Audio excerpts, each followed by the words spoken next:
بسم الله الرحمن الرحيم الحمد لله رب العالمين والصلاة والسلام على أشرف الأنبياء والمرسلين نبينا محمد وعلى آله وصحبه أجمعين وأشهد أن لا إله إلا الله وحده لا شريك له وأشهد أن محمدا عبده ورسوله أما بعد.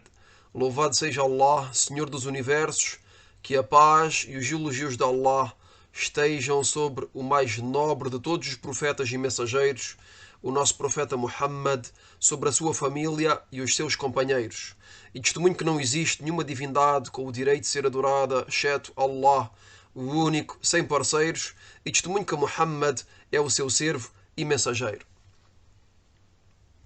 Isto dito, bem-vindos a todos nesta série de aulas que são a tradução deste livro intitulado شرح الواجبات المتحتمات المعرفة على كل مسلم ومسلمة للإمام محمد بن عبد الوهاب رحمه الله تعالى بشرح الشيخ أحمد النجمي.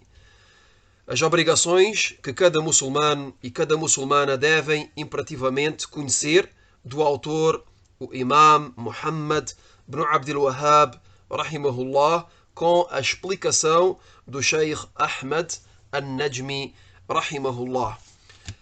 Na aula de hoje iremos traduzir a segunda condição de La ilaha illallah. Então, o Sheikh Ahmad al-Najmi rahimahullah menciona as palavras do autor do livro, que é Al-Imam Muhammad ibn Abdul Wahhab, com as suas respectivas evidências, e faz a explicação. Então o Sheikh rahimahullah disse: quanto à segunda condição de La ilaha illallah, é al-yaqin, a certeza que se opõe à dúvida, ao shak. Quanto à segunda condição de La ilaha illallah, é a certeza, al-yaqin, que se opõe à dúvida, ao shak, que é o conhecimento perfeito acerca de La ilaha illallah. Então, a certeza é o conhecimento perfeito sobre esta frase, acerca de La ilaha illallah, que consiste em que aquele que testemunha de La ilaha illallah, aquele que diz La ilaha illallah, o faça com certeza. Que consiste em que aquele que testemunha de La ilaha illallah o faça com certeza, isto é, com um perfeito conhecimento e com uma crença enraizada no seu coração, com uma fé sólida,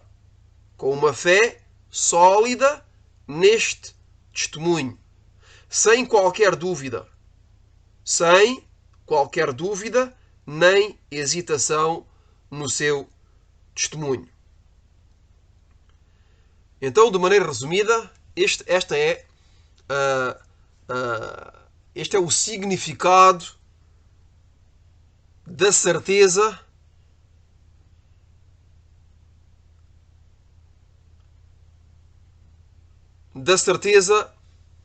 no testemunho de La ilaha illallah. É o facto que a pessoa tenha um perfeito conhecimento de La ilaha illallah, do seu sentido, dos seus pilares. E isto consiste em que aquele que testemunha de La ilaha illallah o faça com certeza, com um perfeito conhecimento, com uma crença enraizada no seu coração, pois o local da crença, a fé, a crença, está presente no coração. E é pronunciada pela língua, através do testemunho de La ilaha illallah, e se reflete, e a prova de tudo isso são os actos dos membros do corpo. Então, a certeza no testemunho de La ilaha illallah é o facto que a pessoa o faça com um perfeito conhecimento e com uma fé, com uma crença enraizada no seu coração, com uma fé sólida nesse testemunho, sem qualquer dúvida. Sem qualquer dúvida nem hesitação. Então a pessoa não pode duvidar, não pode hesitar no seu testemunho. Depois o Sheikh menciona a primeira evidência, a primeira prova que al-yaqin, que a certeza é uma condição de La ilaha illallah. E a primeira evidência mencionada pelo autor, o Imam Muhammad ibn Abdul Wahhab, rahimahullah ta'ala,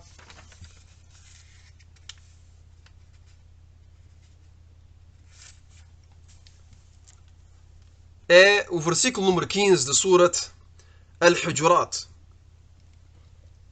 يقول الله تبارك وتعالى: إنما المؤمنون الذين آمنوا بالله ورسوله ثم لم يرتابوا.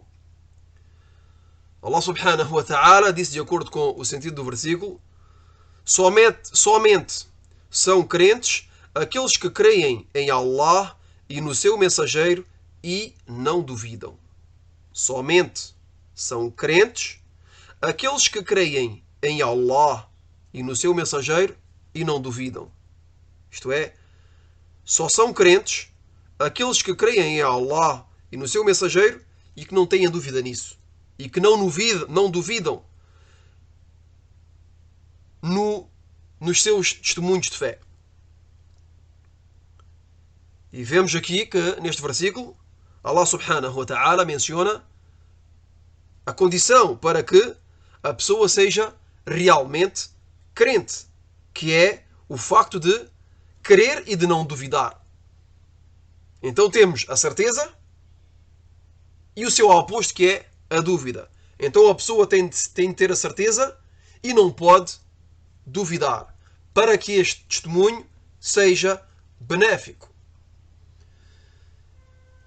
Então o Sheikh Ahmed Al-Najmi, rahimahullah ta'ala, faz o comentário desta evidência, desta prova mencionada pelo autor, o Sheikh Muhammad ibn Abdul Wahhab. Então o Sheikh Ahmed diz, no comentário deste versículo, então a fé em Allah e no seu mensageiro, neste versículo, foram condicionadas pela certeza. Reparem bem no que diz o Sheikh Ahmed Al-Najmi. A fé em Allah e no seu mensageiro, neste versículo, foram condicionadas. Esta é a condição. Condicionadas pela certeza. Foram condicionadas pela certeza. Quanto àquele que duvida, é um hipócrita. Aquele que duvida é um hipócrita. Quer dizer que os reais, os verdadeiros crentes em Allah e no seu mensageiro são aqueles que não duvidam. São aqueles que não duvidam nesta realidade que é o testemunho de fé, que é La ilaha illallah. Que testemunham sem duvidar. Têm a certeza e não têm qualquer dúvida. Então temos aqui a prova de que a certeza é uma condição no testemunho de fé. Então cada muçulmano tem de ter a certeza no seu testemunho de fé e não pode duvidar. E não pode duvidar, pois como vimos no versículo, a certeza é uma condição para que o testemunho de fé seja benéfico e aceite. Depois o Sheikh Ahmed, rahimahullah, continua a sua explicação e acrescentou dizendo: e num hadith, numa narração relatada por Al-Bukhari e narrada por Al-Bara ibn Azib acerca do teste dos anjos Munkar, o Nakir, o interrogatório destes dois anjos ao morto logo que é enterrado na sua sepultura. Hadith no qual o mensageiro de Allah sallallahu alaihi wasallam nos informou acerca da situação do murtab, aquele que duvida, aquele que duvidava, aquele que tinha dúvida, o hipócrita, que é que logo que será questionado, logo que morrerá e será questionado por Munkar e Nakir, dirá: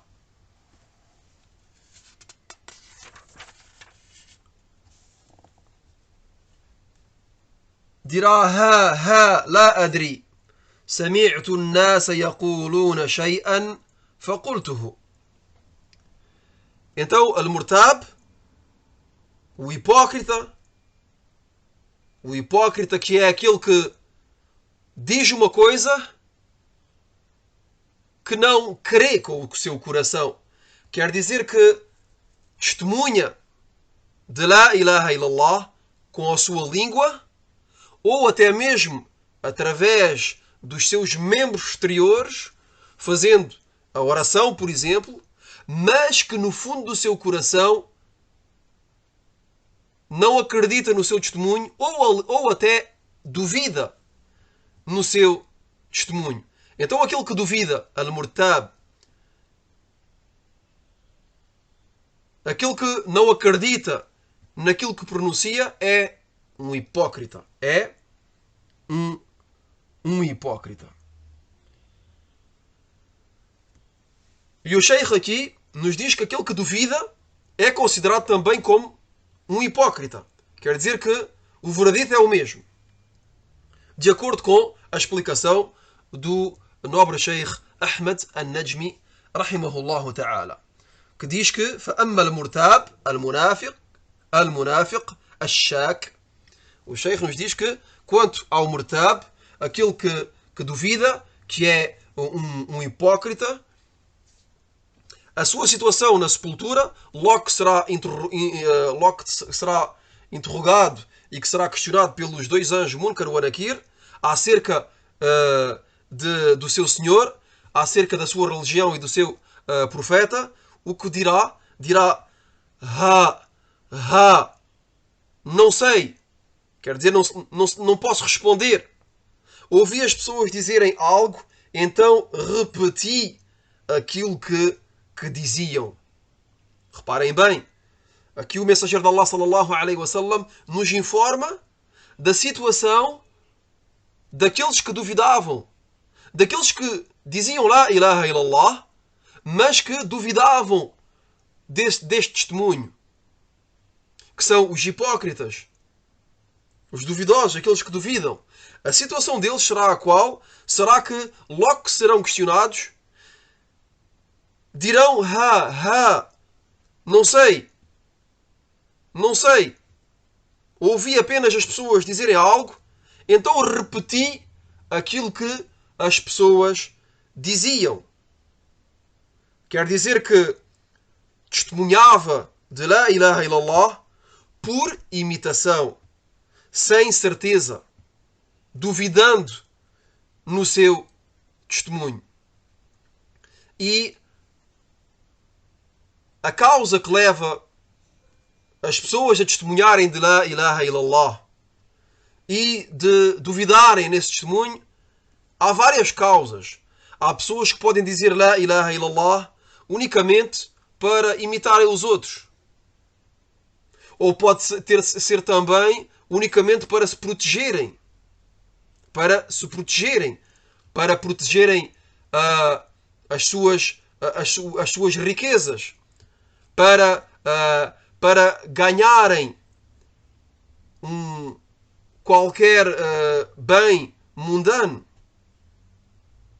mas sem certeza.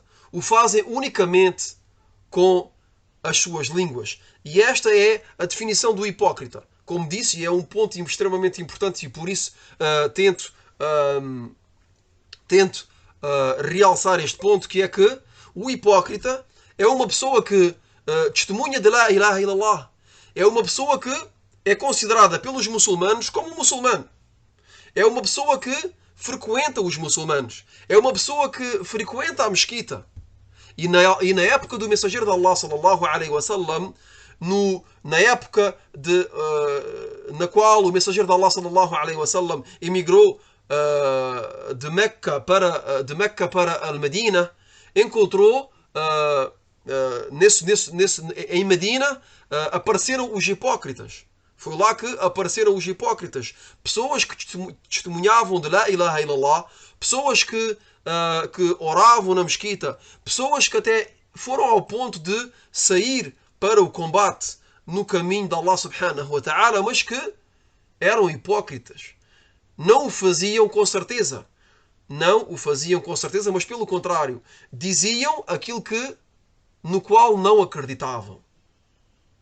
Quer dizer que o que tinham nos seus corações contradiziam aquilo que pretendiam com as suas línguas. Então, é extremamente importante que a pessoa seja sincera e que diga, que testemunhe de la ilaha illallah com certeza e que não duvide. E vemos aqui a situação daquele que morre e que durante a sua vida dizia la ilaha illallah. Mas logo que vai morrer, esta pessoa não poderá responder ao interrogatório de Munkar e Nakir. Não poderá responder. Mesmo se durante a sua vida mundana dizia la ilaha illallah, Muhammad Rasulullah. O facto que não o tenha dito com certeza e que tenha tido dúvida naquilo que dizia, então esta pessoa não poderá responder. Não poderá responder. E dirá, não sei. Não sei responder a estas três questões. Não sei responder a primeira questão, quem é o meu Senhor? Não sei. Qual é a minha religião? Não sei. Quem é o meu profeta? Não sei. Sendo que este morto, durante a sua vida, dizia la ilaha illallah, dizia que a sua religião era o Islão e dizia que o seu profeta era Muhammad sallallahu alaihi wasallam. Mas o facto que tenha duvidado, o facto que tenha sido hipócrita, o vai impedir, Allah subhanahu wa ta'ala o vai impedir de poder responder a estas questões, e a pessoa dirá que ouvi as pessoas dizerem algo, ouvi as pessoas dizerem la ilaha illallah Muhammad Rasulullah, então repeti aquilo que as pessoas diziam, sem certeza, duvidando daquilo que afirmava, daquilo que testemunhava.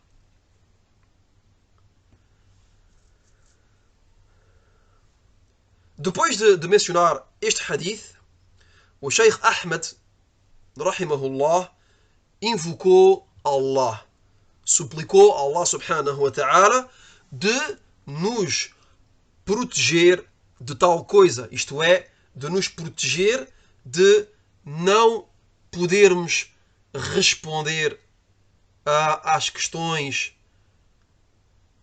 feitas por Munkar wa Nakir.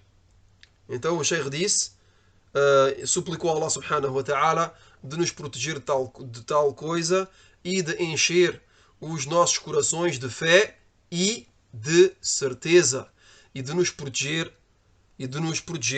do desvio até o encontrarmos.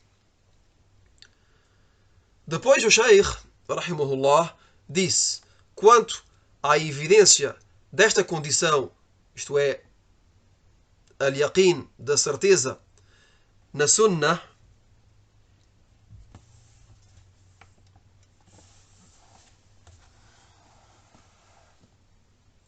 A evidência mencionada pelo Imam Muhammad bin Abdul Wahhab é um hadith relatado por Muslim e narrado por Abu Huraira radiyallahu anhu.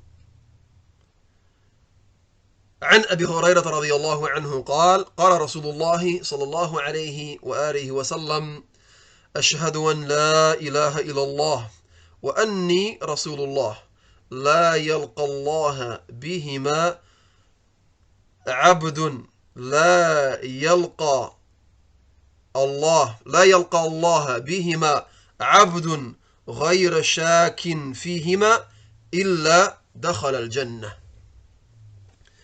Então Abu Huraira radiyallahu anhu nos narrou que o mensageiro de Allah sallallahu alayhi wa alihi wa sallam disse: testemunho que não existe nenhuma divindade exceto Allah e que eu sou o mensageiro de Allah.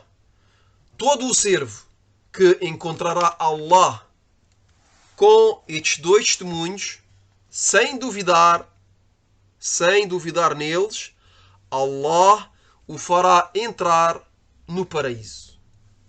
Eu repito este hadith. O mensageiro de Allah sallallahu alayhi wa alihi wa sallam disse: testemunho que não existe nenhuma divindade exceto Allah e que eu sou o mensageiro de Allah. Todo o servo que encontrará Allah com estes dois testemunhos, sem duvidar neles, Allah o fará entrar no paraíso. Allah o fará entrar no paraíso. E reparem bem no termo utilizado pelo mensageiro de Allah sallallahu alaihi wasallam, que é sem duvidarem. E aqui, depois deste hadith, o Sheikh Ahmed An-Najmi vai nos dar a circunstância, e isto é importante de conhecer também, vai nos dar a circunstância na qual o mensageiro de Allah sallallahu alaihi wasallam disse este hadith.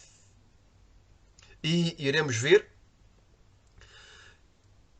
aqui um milagre do mensageiro de Allah sallallahu alaihi wasallam, milagre que Allah subhanahu wa ta'ala atribuiu ao seu mensageiro Muhammad sallallahu alaihi wa alihi wasallam.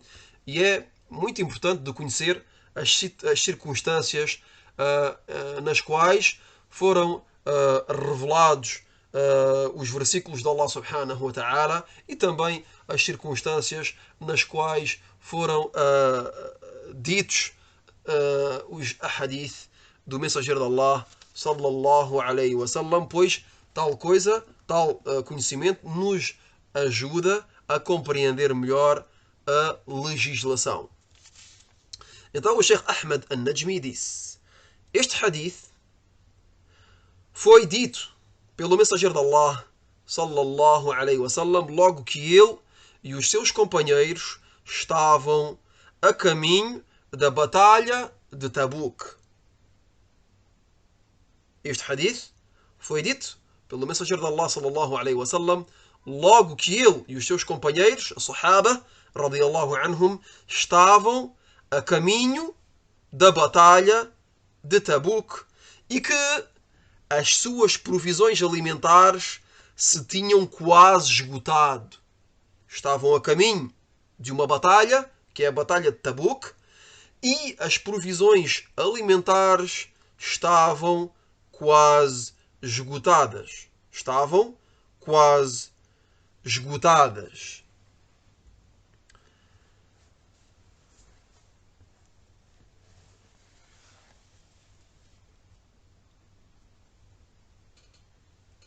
فاستأذنوا رسول الله صلى الله عليه وسلم أن ينحروا بعض رواحلهم فأذن لبعضهم فجاء عمر إلى النبي صلى الله عليه وسلم وقال: يا رسول الله إنك إن أذنت لهم في نحر رواحلهم قل الظهر ولكن فليجمعوا ما عندهم من بقايا أزوادهم ثم ادعوا الله فيها بالبركة ففعل النبي صلى الله عليه وسلم فكان هذا يأتي ببره وهذا يأتي بتمره حتى اجتمع شيء من ذلك فدعا الله عز وجل وأمرهم فجاءوه فملأوا ما عندهم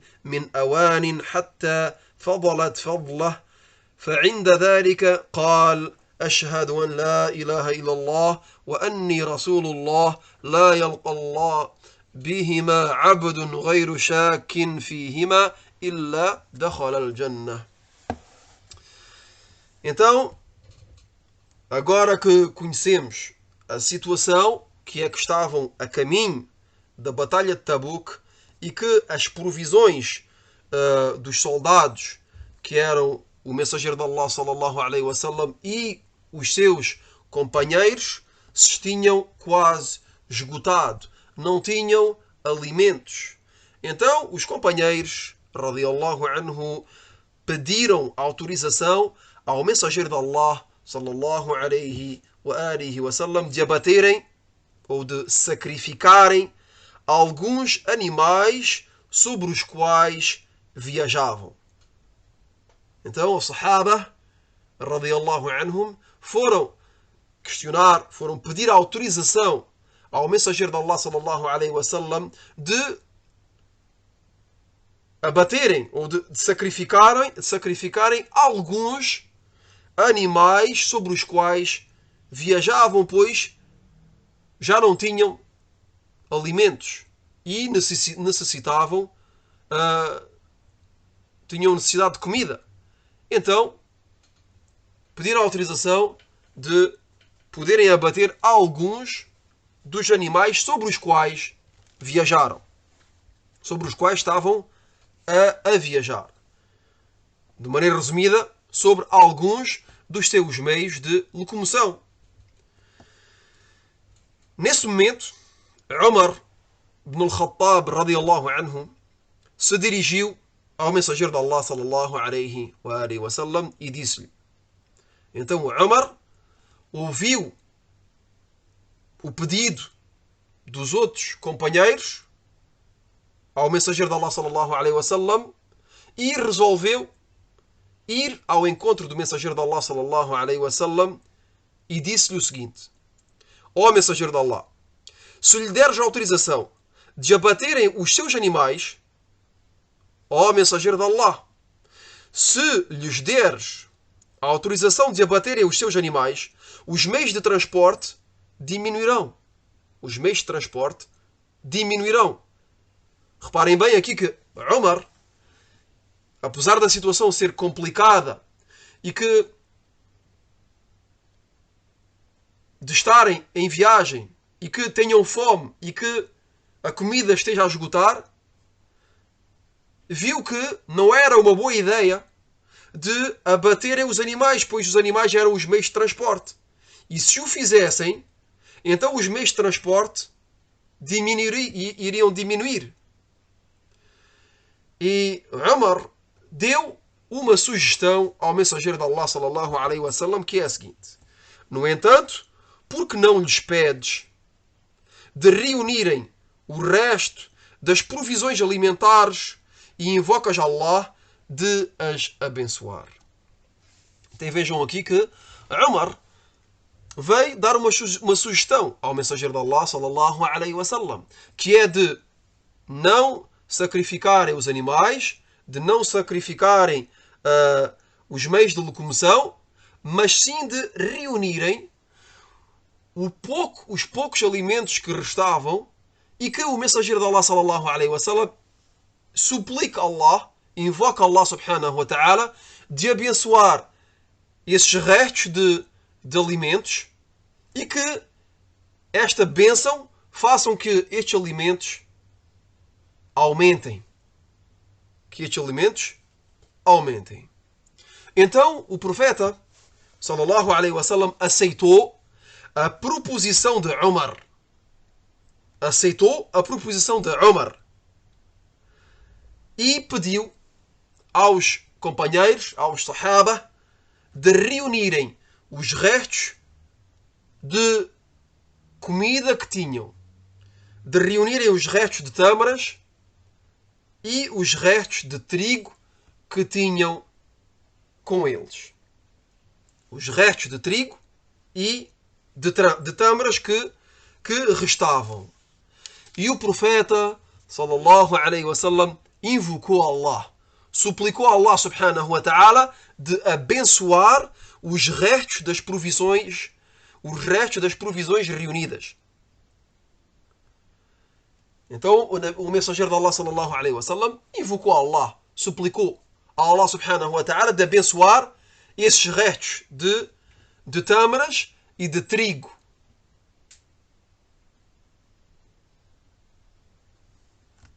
Depois ordenou, isto é, o mensageiro de Allah sallallahu alaihi wasallam ordenou que cada companheiro viesse encher o seu recipiente.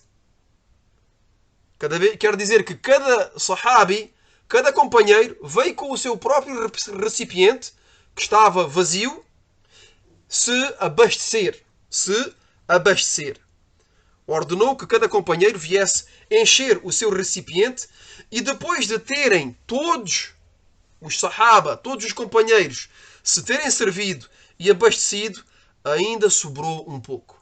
Vejam bem que todos os companheiros vieram com os seus respectivos recipientes, se abasteceram e ainda sobrou um pouco.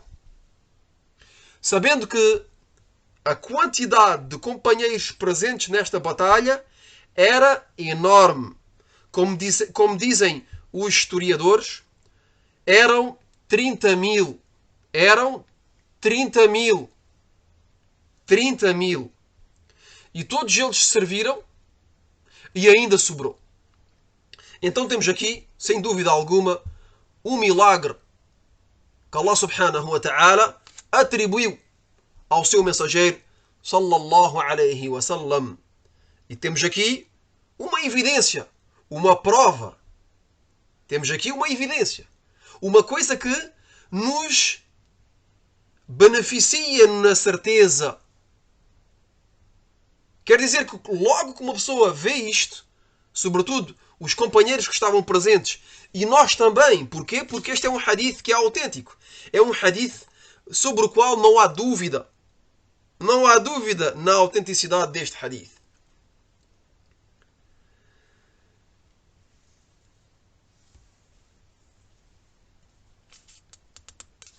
E então tiramos o benefício deste hadith. Tiramos como benefício deste hadith a certeza. A certeza. Porquê? Porque temos neste hadith o milagre do mensageiro de Allah sallallahu alaihi wa alihi wa sallam. Depois o Sheikh diz que aí, neste momento, quer dizer, depois desta história, depois disto que aconteceu, tudo isto que aconteceu, o mensageiro de Allah sallallahu alaihi wa sallam disse o hadith que mencionámos anteriormente, que é testemunho que não existe nenhuma divindade exceto Allah. E que eu sou o mensageiro de Allah. Todo o servo que encontrará Allah com estes dois testemunhos, sem duvidar neles, Allah o fará entrar no paraíso. E como dissemos, este hadith foi relatado por Muslim. Não há dúvida. Foi relatado no Sahih Muslim, no livro autêntico do Imam Muslim, rahimahullah. Passamos agora à terceira evidência, mencionada pelo autor, o Imam Muhammad ibn Abdul Wahhab, rahimahullah ta'ala, que é mais um hadith relatado por Muslim e narrado também por Abu Huraira. Então é um hadith relatado também por Muslim e também relatado por Abu Huraira, radiyallahu anhu, que disse que o profeta sallallahu alaihi wasallam disse: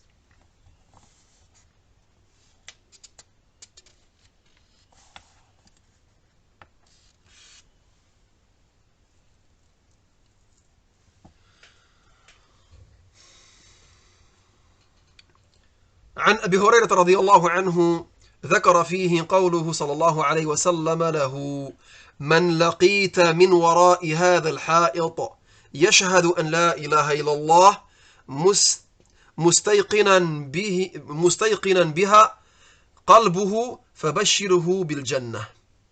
من لقيت من وراء هذا الحائط يشهد أن لا إله إلا الله مستيقنا بها قلبه فبشره بالجنة.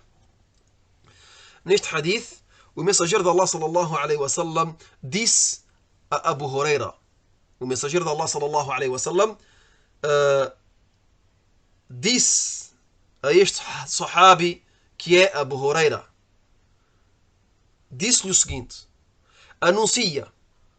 Lhe deu ordem de anunciar.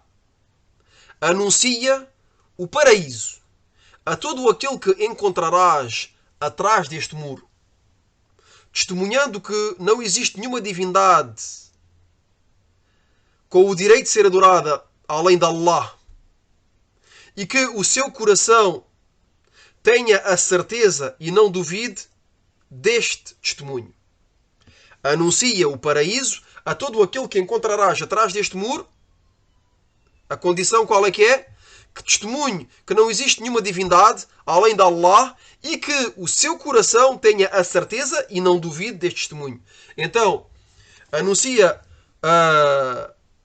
a boa notícia da entrada no paraíso àquele que testemunha de la ilaha illallah com certeza e que não duvida. Isto é, de maneira resumida. Então vemos aqui, e temos aqui mais uma evidência, mais uma prova de que a certeza é uma condição de la ilaha illallah. É uma condição de la ilaha illallah. Depois, o Sheikh Ahmed, rahimahullah, esclarece um ponto muito importante, dizendo: é provável que certos estudantes pensem erradamente que o sentido deste hadith, que foi mencionado anteriormente, é que o anúncio da entrada no paraíso é direta e imediata. Mas a realidade é que este anúncio da entrada no paraíso é para quem morre sobre o tawhid. É para quem morre sobre o monoteísmo puro. E isto pode ser sem ser castigado ou depois de ser castigado. Pois o muwahhid, pois o monoteísta, que morre sobre o tawhid, sobre o monoteísmo, mas com alguns pecados, pecados dos quais não se arrependeu antes de morrer, estará sobre a vontade de Allah tabaraka wa ta'ala. Se Allah subhanahu wa ta'ala quiser, o fará entrar no paraíso sem o castigar, e se Allah subhanahu wa ta'ala quiser, o fará entrar no inferno, a fim de o purificar dos seus pecados, e depois o fará entrar no paraíso. Contrariamente ao mushrik, contrariamente ao politeísta, que irá eternamente para o inferno, pois só os monoteístas entrarão no paraíso. Então aqui o Sheikh sublinhou um ponto extremamente importante, que é que esta entrada, este anúncio da entrada no paraíso é unicamente para os monoteístas. É unicamente para os monoteístas. Aqueles que morrem sobre o monoteísmo puro, sobre o tawhid. E isto mesmo se este monoteísta tenha morrido com pecados, que sejam pequenos ou grandes, e dos quais não se tenha arrependido. Neste caso, esta pessoa está sobre a vontade de Allah. Se Allah quiser lhe perdoar e o fazer entrar no paraíso diretamente, o fará. E se Allah subhanahu wa ta'ala o quiser castigar a fim de o purificar pela entrada no inferno, este monoteísta não permanecerá eternamente no inferno, mas sairá do inferno depois de ter sido purificado dos seus pecados, dos quais não se arrependeu antes de morrer, e entrará no paraíso. De todas as formas, o monoteísta não permanece eternamente no inferno. Contrariamente ao politeísta. O politeísta entrará no inferno e nunca poderá sair. O paraíso é-lhe proibido. E para terminar, o Sheikh nos diz, portanto, este hadith, nos informa da entrada no paraíso do monoteísta, mas esta entrada pode ser, em certos casos, direta, sem castigo, nem julgamento, como pode ser, noutros casos, depois de um castigo, e desta forma se reúnem todas as evidências, todas as provas sobre este ponto. Aqui se termina a explicação do Sheikh Ahmed An-Najmi das palavras do Imam Muhammad bin Abdul Wahhab, rahmatullahi alayhi, wallahu a'lam, wa sallallahu wa sallam ala nabiyyina Muhammadin wa ala alihi wa sahbihi ajma'in. سبحانك اللهم وبحمدك أشهد أن لا إله إلا أنت أستغفرك وأتوب إليك.